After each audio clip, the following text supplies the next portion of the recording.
안녕하세요. 38년간 당뇨병 환자들을 돌봐온 내분비내과 전문의 김정수입니다. 오늘은 정말 중요한 주제를 이야기하려고 합니다. 혹시 이런 경험 있으신가요? 아침에 일어나면 입안이 바짝 마르고 밤새 화장실을 여러 번 다녀온 것 같고 몸이 무거워서 일어나기가 힘들 때, 또는 식사 후 갑자기 몸이 나른해지고 졸음이 쏟아져 아무 일도 하기 싫어질 때, 나이가 들어서 그런가? 라고 생각하시겠지만 사실 이런 증상들이 당뇨병의 신호일 수 있습니다. 어르신들 중 많은 분들이 당뇨병을 그저 남이 이야기로 생각하십니다. 나는 그렇게 단 걸 많이 먹지 않는데 밥 먹는 게 당뇨와 무슨 상관이야?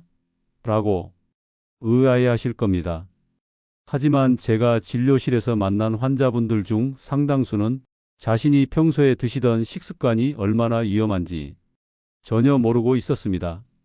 아침엔 밥에 된장찌개 한 그릇 먹고, 점심에는 칼국수나 수제비 한 그릇, 저녁에는 밥과 김치, 생선구이 정도 먹었는데 뭐가 문제인가요? 라며 당황해 하십니다. 하지만 이런 식습관이 혈당을 얼마나 급격히 올리고 또 당뇨병을 유발하는지 잘 모르시는 경우가 많습니다. 여러분, 혹시 이런 음식들 자주 드시나요? 아침에 드시는 고소한 식빵과 우유, 점심으로 쉽게 찾는 칼국수나 잔치국수, 저녁에 자주 드시는 밥과 김치, 그리고 국, 간식으로 즐겨 드시는 찹쌀떡이나 도넛, 저녁 식사 후 한 잔의 과일 주스나 감 한 조각, 이 중 하나라도 평소 자주 드신다면 오늘 이야기에 집중하셔야 합니다. 왜냐하면 이런 음식들이 바로 혈당을 급격히 올리는 주범이기 때문입니다. 특히 60대, 70대, 80대 분들은 젊었을 때와 다르게 인슐린 분비가 줄어들고 근육량이 감소하며 신진대사가 느려져 혈당 조절이 어려워집니다. 이럴 때 자칫 잘못된 식습관을 유지하면 당뇨병이 급격히 악화될 수 있습니다. 여러분이 평소 드시는 주식인 흰쌀밥, 밀가루 음식, 단 음료, 떡 등은 생각보다 당분 함량이 높습니다. 특히 흰쌀밥은 혈당을 급격히 올리며 밀가루로 만든 칼국수나 잔치국수도 섭취 후 혈당이 확 올라갑니다. 간식으로 드시는 찹쌀떡이나 도넛은 더욱 심각합니다.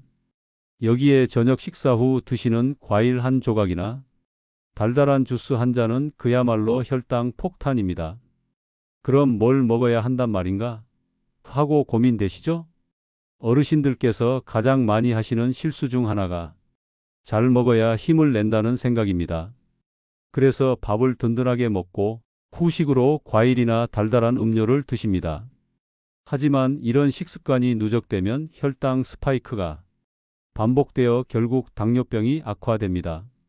제가 한 가지 예를 들어볼까요? 70대 김양춘 할아버지는 아침에 소화가 잘 된다고 해서 찹쌀떡을 한 개 드시고 점심에는 잔치국수 한 그릇을 드셨습니다. 저녁에는 밥과 생선, 김치를 먹고 후식으로 단감 한 조각을 드셨죠. 그런데도 나는 단 걸 별로 안 먹는데 왜 당뇨 수치가 높은지 모르겠다고 하셨습니다. 하지만 이 식단이 바로 혈당을 급격히 올리는 원인이었습니다. 특히 아침에 찹쌀떡 같은 탄수화물과 점심에 밀가루, 음식을 드신 후 저녁에 흰쌀밥까지 드시면 혈당이 하루 종일 높게 유지됩니다. 거기에 후식으로 드신 감은 당도가 높아 혈당이 쉽게 조절되지 않죠. 어르신들이 건강하다고 믿고 드시는 전통식이나 한식이 때로는 당뇨병의 원인이 될 수 있습니다. 특히 당이 많은 떡, 밀가루 음식, 흰쌀밥, 달콤한 과일은 나이 들수록 조심해야 합니다. 그러나 평생 먹던 식습관을 하루아침에 바꾸기란 쉽지 않습니다. 그래서 저는 오늘 여러분이 당뇨 위험을 줄이면서도 충분히 맛있게 먹을 수 있는 방법을 알려드리려 합니다. 밥을 줄이면 힘이 없어서 못 살겠는데라는 걱정도 많으시죠? 걱정 마세요. 혈당을 안정시키면서도 건강하게 드실 수 있는 방법을 함께 찾아보겠습니다. 여러분의 작은 클릭이 저에게도 큰 힘이 되니 잊지 마시고 구독과 좋아요를 눌러주세요. 이번 영상을 통해 잘못된 식습관이 얼마나 위험한지, 그리고 그 대안이 무엇인지 자세히 알아보겠습니다. 하루 3끼를 어떻게 구성해야 건강을 지킬 수 있는지, 그리고 당뇨를 예방할 수 있는 올바른 식단을 소개할 예정입니다. 여러분이 평소에 무심코 드시는 음식들이 당뇨병을 악화시키고 있는지 하나하나 점검해 보겠습니다. 지금부터는 제가 진료실에서 직접 만나봤던 환자분들이 실제 사례를 이야기해 보겠습니다. 먼저 72세 이정자님의 이야기입니다. 이정자님은 평생 농사를 지으며 건강을 챙기셨던 분입니다. 아침에는 밥과 된장국, 점심에는 막국수, 저녁에는 밥과 고등어 조림에 김치를 곁들여 드셨습니다. 젊었을 때부터 농사일로 하루 종일 몸을 움직이던 이정자님은 내가 밥 안 먹으면 힘이 없다며 끼니마다 든든히 드셨죠. 문제는 몇 년 전부터 다리가 저리고 밤에 쥐가 나는 증상이 시작됐다는 겁니다. 처음엔 나이가 들어서 그런가 보다 했지만 점점 손발이 저리고 저녁마다 갈증이 심해지면서 병원을 찾았습니다. 검사 결과 혈당이 250이 넘었고 당화혈색소 수치도 8.5로 높았습니다. 진단 결과는 당뇨병이었죠. 이정자님은 밥 먹고 나서 항상 졸음이 오고 조금만 걸어도 다리가 무겁다고 호소했습니다. 제가 이정자님의 식습관을 살펴보니 문제는 바로 아침부터 탄수화물이 많고 점심에도 밀가루 음식, 저녁에도 흰 쌀밥을 드시는 패턴이었습니다. 특히 농사일로 피곤하다 보니 식사 후 바로 앉아서 쉬거나 누워버리는 습관도 혈당 관리에 악영향을 주고 있었죠. 저는 우선 아침 식단부터 바꾸자고 말씀드렸습니다. 아침에는 흰 쌀밥 대신 잡곡밥과 된장국, 채소 반찬을 권했습니다. 점심에는 국수 대신 보리밥과 나물 비빔밥을 제안했죠. 저녁에는 고등어 대신 두부 요리와 무채 나물을 곁들여 드시게 했습니다. 또 식후 10분 정도 집 주변을 천천히 걸으면서 소화를 돕도록 권했습니다. 이정자님은 처음엔 잡곡밥이 익숙하지 않다고 했지만 2주 정도 지나자 몸이 가벼워지고 식후 졸음도 줄어들었다고 합니다. 특히 아침에 일어날 때 다리 저림이 덜해져서 정말 신기하다고 말씀하셨습니다. 이정자님은 식단을 조금씩 바꾸면서 혈당이 점차 안정되어 현재는 당화혈색소 수치가 7.0으로 내려갔습니다. 다음은 69세 김영희 님입니다. 김영희 님은 평생 공무원으로 근무하다 퇴직 후 집안일을 하며 지내고 계셨습니다. 김영희 님은 평소 단 것을 좋아하지 않아 설탕이 든 음식은 잘 안 드셨지만 아침마다 습관처럼 우유 한 잔과 식빵을 드셨습니다. 점심엔 간편하게 김밥 한 줄로 때우고 저녁엔 밥과 김치찌개를 즐겨 드셨죠. 김영희 님은 단 건 안 먹으니 괜찮다고 생각했지만 병원에서 혈당 수치를 확인했을 때 무려 280이었습니다. 김영희 님은 왜 당뇨병이 생겼는지 도무지 이해가 안 간다고 하셨습니다. 하지만 아침에 드시는 식빵과 우유, 점심에 김밥, 저녁에 흰 쌀밥과 찌개 모두 혈당을 급격히 올리는 식품이었습니다. 특히 아침 공복 상태에서 식빵과 우유는 혈당 스파이크를 일으키기 쉽습니다. 저는 김영희 님께 아침 식사로 오트밀과 저지방 우유, 삶은 계란 하나를 추천했습니다. 점심은 채소가 많이 들어간 비빔밥을 권했고 저녁엔 두부조림과 야채 볶음으로 바꾸도록 했습니다. 식후에는 무리하지 않는 선에서 집안 청소나 설거지를 하며 몸을 조금 움직이도록 말씀드렸습니다. 김영희 님은 처음에는 아침 메뉴가 낯설다고 하셨지만 한 달 정도 지나자 혈당이 많이 안정되고 체중도 조금 줄었다며 기뻐하셨습니다. 특히 저녁에 혈당이 급상승하지 않아서 밤에 갈증이 줄었다고 하셨죠.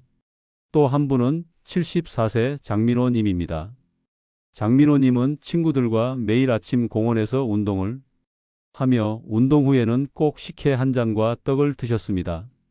운동했으니 단 거 좀 먹어도 괜찮다는 생각이었죠.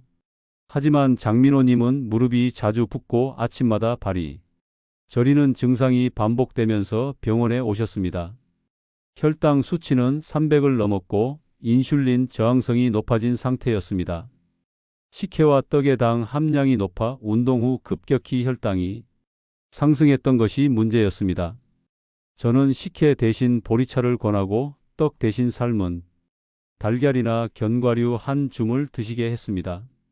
또 운동 전후로 작은 사과 반쪽을 드시면 에너지도 보충되고 혈당 급상승도 막을 수 있다고 알려드렸습니다. 장민호님은 처음엔 단계 당기는 걸 어쩌냐며 어려워했지만 한 달이 지나자 무릎 부종이 줄고 발 저림도 거의 사라졌다고 합니다.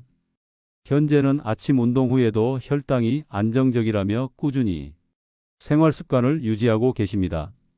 이처럼 일상 속 잘못된 식습관 하나하나가 당뇨병을 악화시키는 큰 원인이 됩니다.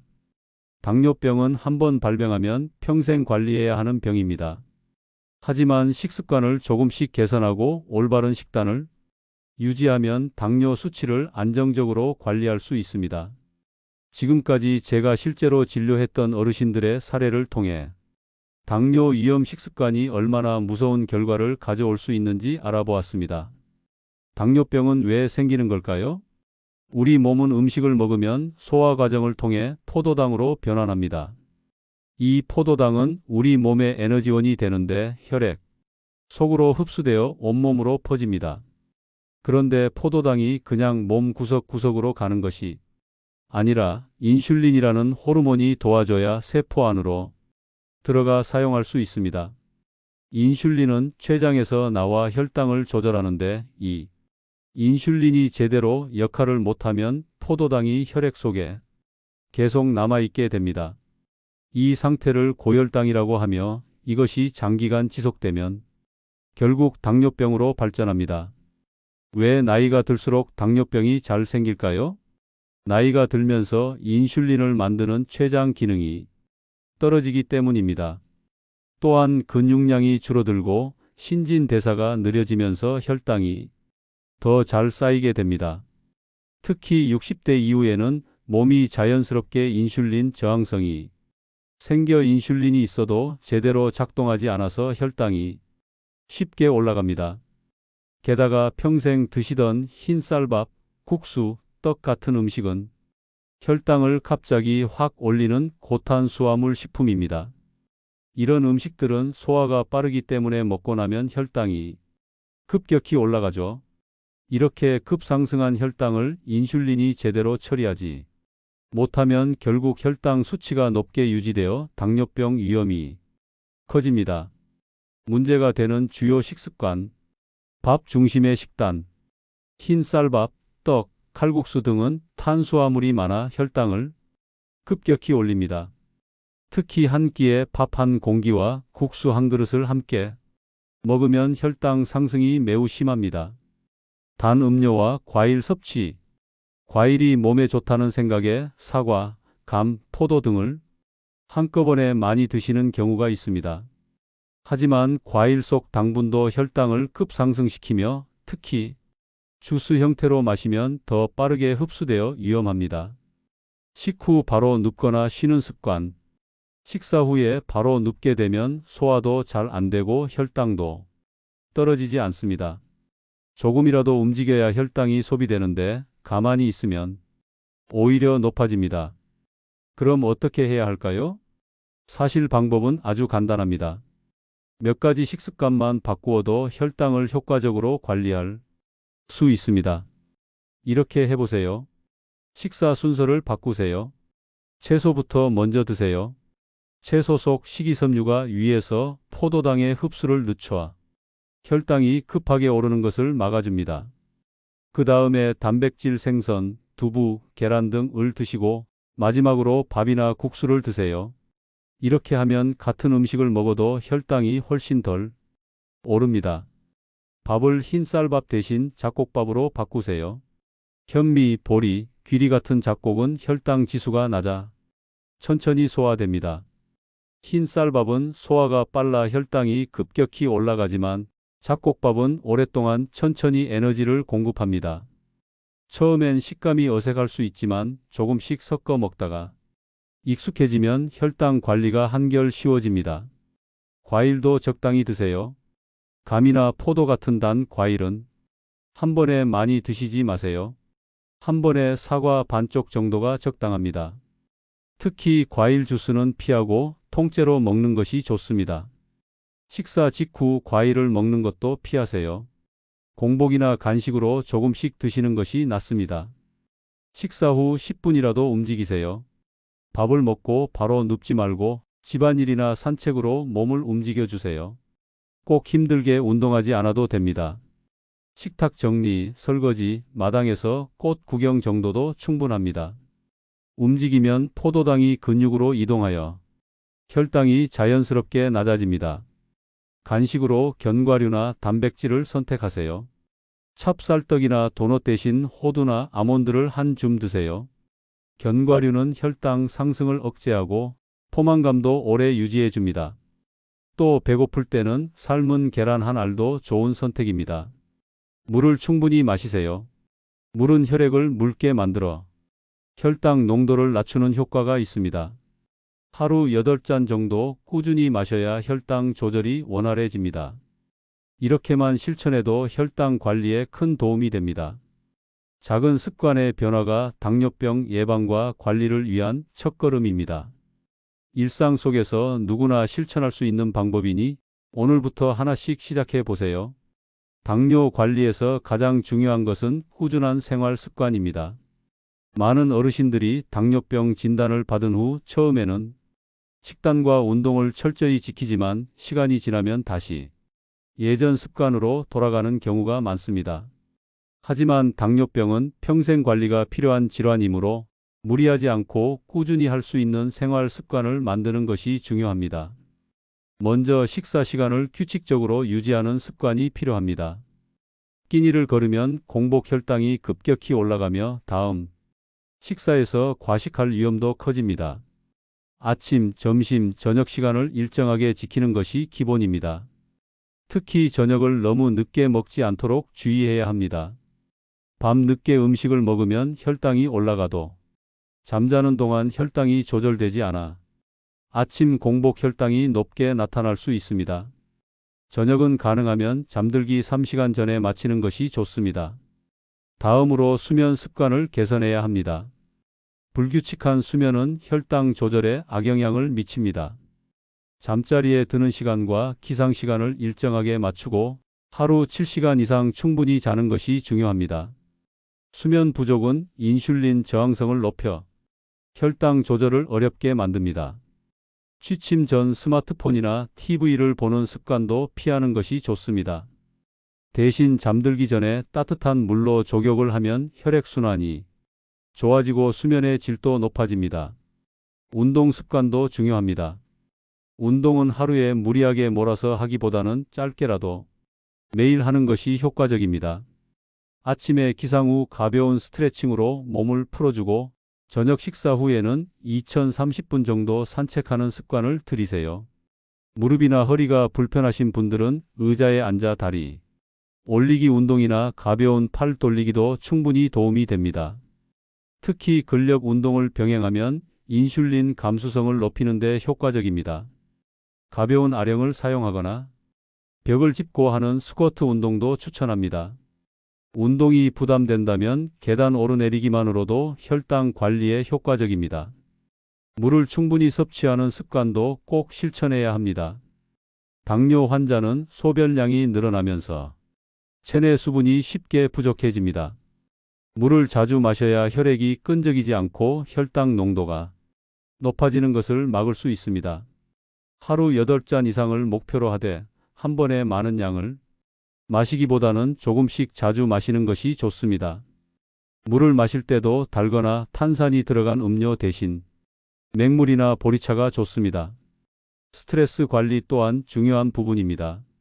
스트레스가 쌓이면 혈당이 급격히 상승할 수 있습니다. 평소에 명상이나 심호흡으로 마음을 다스리는 연습을 해보세요. 아침에 창문을 열고 신선한 공기를 마시며 심호흡을 몇 번 하는 것만으로도 마음이 안정되고 혈당이 안정됩니다. 취미 생활을 통해 긍정적인 감정을 느끼는 것도 도움이 됩니다. 특히 가족이나 친구와의 대화를 통해 정서적으로 안정감을 찾으면 당뇨 관리에도 긍정적입니다. 음식을 드실 때는 음식 일기를 작성하는 습관을 들이세요. 식사 후 혈당이 어떻게 변화하는지 기록하다 보면 자신에게 맞는 음식과 그렇지 않은 음식을 구별할 수 있습니다.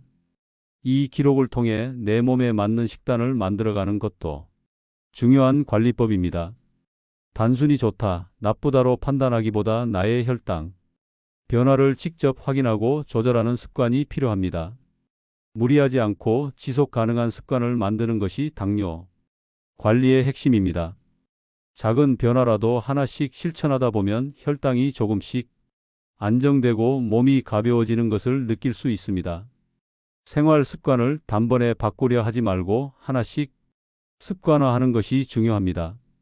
당뇨병 관리와 관련하여 다양한 연구와 전문가 의견이 있습니다. 서울대학교 병원 내분비내과 김도현 교수는 당뇨 환자들에게 식이 조절과 생활 습관 개선이 가장 중요한 관리 방법이라고 강조합니다. 김 교수는 당뇨 환자들은 혈당이 올라가는 것을 막기 위해 음식을 적게 먹거나 굶는 경우가 많지만 오히려 이는 혈당 조절을 어렵게 할 수 있다며 규칙적인 식사와 올바른 식단이 핵심이라고 설명합니다. 특히 탄수화물 섭취량을 줄이고 단백질과 식이섬유를 충분히 섭취하는 것이 혈당 스파이크를 줄이는데 효과적이라고 덧붙였습니다. 또한 미국 당뇨병학회에서는 최근 발표한 가이드라인에서 당뇨병 환자들에게 저탄수화물 식단과 식이섬유 섭취 증가를 강력히 권장하고 있습니다. 이 가이드라인에 따르면 탄수화물 섭취를 총 칼로리 45% 이하로 줄이고 식이섬유는 하루 25g 이상 섭취하는 것이 혈당 관리에 효과적입니다. 특히 현미, 귀리, 퀴노아 같은 복합 탄수화물을 중심으로 식단을 구성할 것을 강조하며 이러한 공유는 혈당 지수가 낮아 당뇨 관리에 유리하다고 설명합니다. 또한 식후 30분 이내의 가벼운 산책이 혈당을 안정시키는 데 매우 유익하다는 연구 결과도 제시하고 있습니다. 고려대학교 의과대학 이정우 교수는 운동은 무조건 많이 하는 것보다 적당한 강도로 꾸준히 하는 것이 중요하다고 말합니다. 이 교수의 연구에 따르면 주 3회 이상 30분 이상의 유산소 운동과 근력 운동을 병행할 때 혈당 관리 효과가 가장 크다고 합니다. 특히 무리한 고강도 운동은 오히려 혈당을 불안정하게 만들 수 있으므로 걷기나 가벼운 스트레칭 같은 저강도 운동을 꾸준히 지속하는 것이 중요하다고 강조했습니다. 또한 국내외 여러 연구 결과에 따르면 당뇨병 환자들이 식사 중 채소를 먼저 섭취하는 것이 혈당 조절에 효과적이라는 사실이 확인되었습니다. 연세대학교 영양학과 최선희 교수는 채소를 먼저 먹으면 식이섬유가 위를 보호하고 이후 섭취하는 탄수화물의 흡수를 늦춰준다며 이로 인해 식후 혈당 급등을 막을 수 있다고 설명합니다. 따라서 식단 구성 시 반드시 채소를 먼저 먹고 그 다음 단백질, 마지막으로 탄수화물을 섭취하는 것이 혈당 조절에 도움이 된다고 권고합니다. 이처럼 다양한 전문가들은 식단 관리, 규칙적인 운동, 스트레스 해소가 당뇨 관리의 핵심이라는 데 의견을 모으고 있습니다. 특히 나이가 들수록 신체 대사 기능이 떨어지기 때문에 생활 습관 개선이 더욱 중요하며 무엇보다 무리하지 않고 꾸준히 실천할 수 있는 방법을 찾아야 한다고 강조합니다. 오늘 이야기 도움이 되셨나요? 당뇨병은 나이가 들수록 더욱 조심해야 할 만성질환입니다. 하지만 작은 생활 습관의 변화로도 충분히 관리할 수 있습니다. 오늘 소개한 식습관 개선 방법과 생활 습관을 하나씩 실천해 보세요. 건강은 한순간에 얻어지지 않습니다. 하루하루 실천하며 지켜나가는 것입니다. 노년기에 접어들면서 가장 소중한 것은 건강과 마음의 평안입니다. 몸과 마음이 건강하면 인생의 황혼도 더 빛나게 느껴질 것입니다. 프랑스의 유명한 의사 파스테르는 이런 말을 했습니다. 건강은 우리가 만들어가는 가장 큰 행복이다. 건강을 지키기 위해 조금씩 노력하고 변화하는 그 과정이 결국 행복으로 이어집니다. 여러분도 지금부터 당뇨 관리에 한 걸음 더 다가가 보세요. 작은 변화가 큰 결과를 가져옵니다. 이 영상이 도움이 되셨다면 구독과 좋아요 부탁드립니다. 장수의 길 채널은 어르신들의 건강과 행복을 위해 다양한 정보를 계속해서 전해드리겠습니다. 구독하시면 앞으로도 유익한 건강 정보를 놓치지 않고 받아보실 수 있습니다. 여러분의 건강이 곧 저희의 기쁨입니다. 오늘도 건강하고 활기찬 하루 보내시길 바랍니다. 감사합니다.